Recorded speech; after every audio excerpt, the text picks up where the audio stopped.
Oldu mu? Sadiye ablacığım merhaba. Merhaba. İsminiz Sadiye. Evet. Ürünlerden tanışmadan önceki rahatsızlığınız neydi? Bende bel fıtığı var. Bel fıtığı. Bel fıtığı. Ameliyat oldum.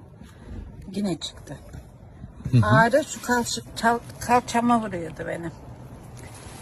Ben bayağı kamburlaşmıştım böyle ağrıdan. Vurdukça ağrı eğiliyordum. Ama Allah'ıma çok şükür 10 gündür çok iyiyim. 10 gün önce ne yaptınız? Ne mi yaptım? İsmi neydi bilmiyorum. Ağrı bantları. Ağrı bantları aldım. X Aura. Evet. Evet. Ondan Kullanmaya başladınız. başladım. Şu an nasıl 10 gün sonraki sonuç? Çok iyi. Çok iyi. Ağrılarınız azaldı mı? Azaldı. Yürümeniz değişti mi? Değişti. Enerjiniz arttı mı? Arttı.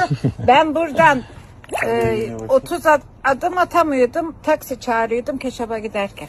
Ya şimdi Gerçekten şimdi yürüyorum. hay maşallah. Şimdi O zaman yürüyorum. X Aura'ya teşekkür edelim mi?